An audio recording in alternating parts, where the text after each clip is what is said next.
Right. So, welcome again to another live stream. Now, there's been a few bits of serious work that I've done.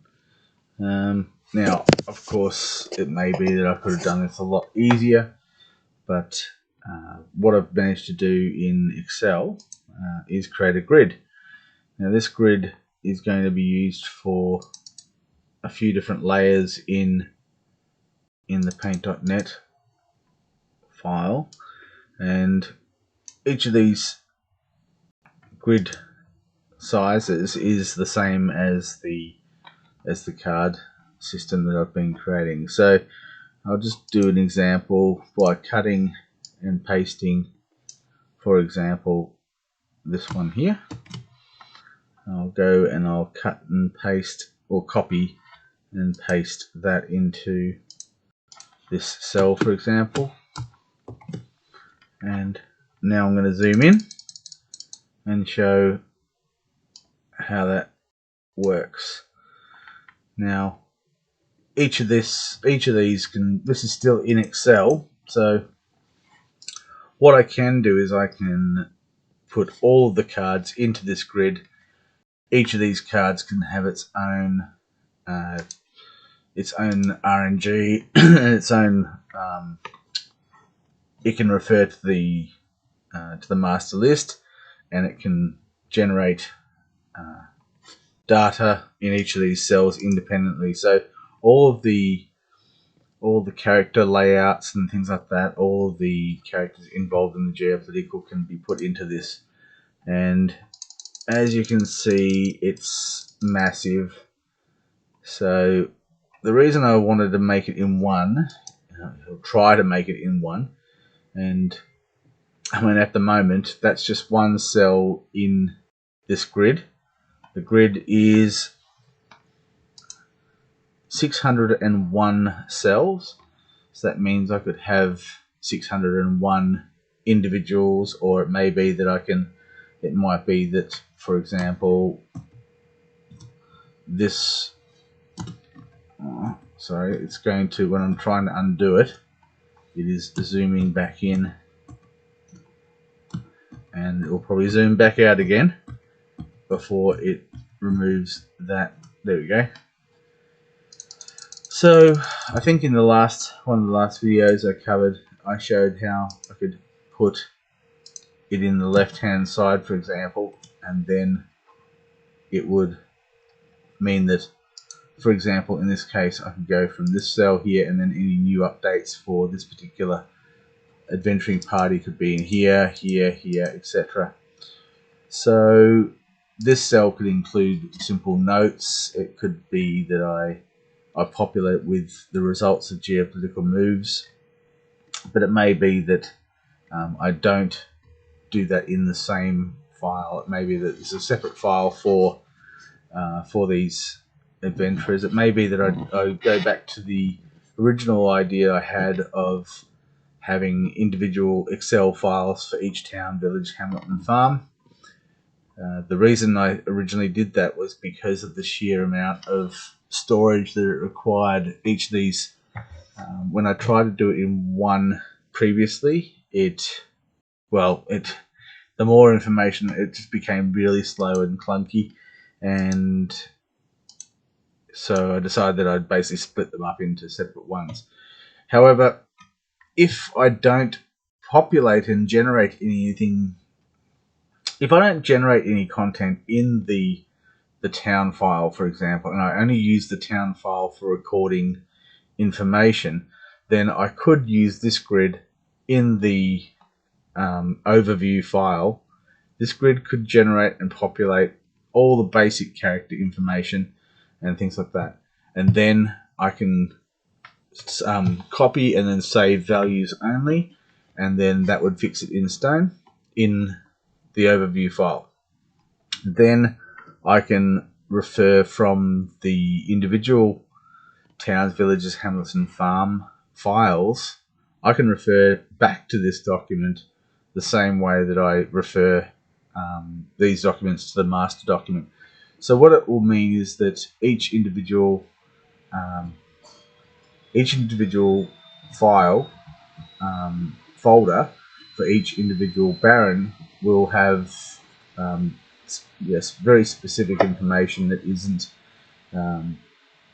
that's not a duplicate. It's going to be there's going to be some random character generation involved, and of course, the moment that it goes live, the story will change, and it will all become very unique for each barony. So I'm going to try to show the. I'm going to try and show the.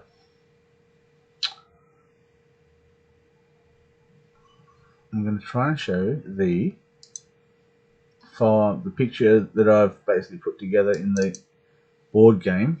Now I managed to do one before, and it did save. I'm not sure if anyone saw it before, but there's the size of this file at the moment is 475,000 kilobytes of information. So that's a fairly big file at the moment. That's just for the board game map.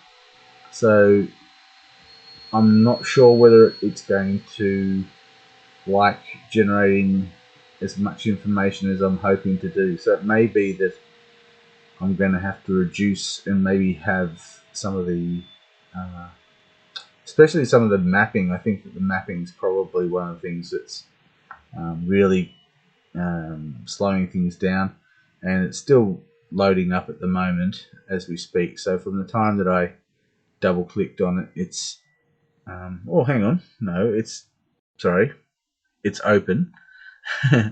Alright, so what I was going to show is the grid. Now the grid is currently opaque, so I think I showed that in one of the previous ones. So the opaque is set to, well, let's set it to 120. Alright, so it's set to 120. Now I've put the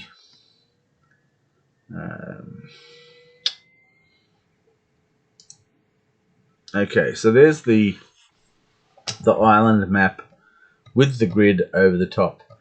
Now what I'm considering to do is that I can zoom in. Well, I'm looking at the alignment in the top left and right corners and the bottom. I think this is not a bad layout. And then if I zoom in, you can see that what I don't want is cards to be cut off. So I don't want cards to cut off the map. What I'm wanting to have is the geopolitical players can be spaced in all of these cells around the outside of the board. And it looks like we've got five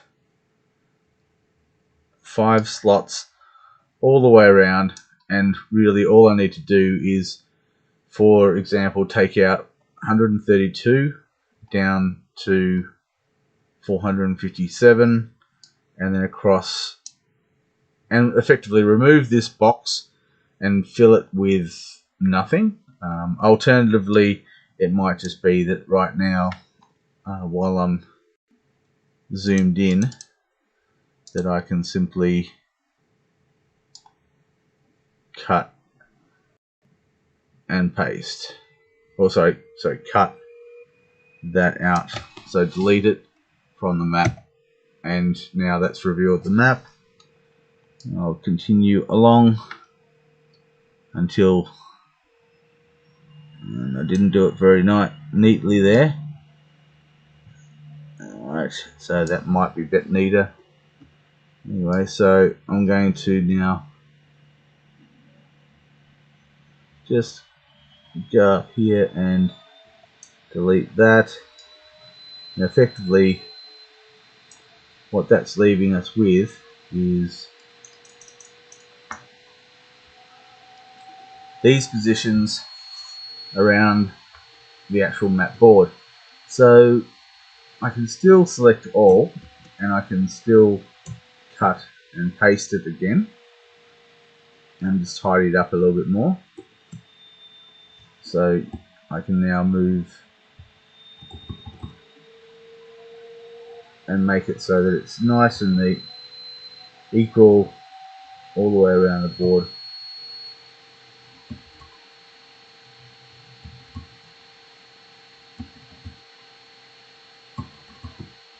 It's only a small thing, but I mean, this is the presentation of the mat board. I think this is going to look alright.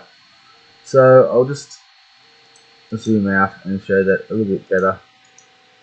And as you can see, there's 5 all the way around the board. So there are quite a number. There's 100. No, so there's 26 across the top and bottom, and then I believe that there's about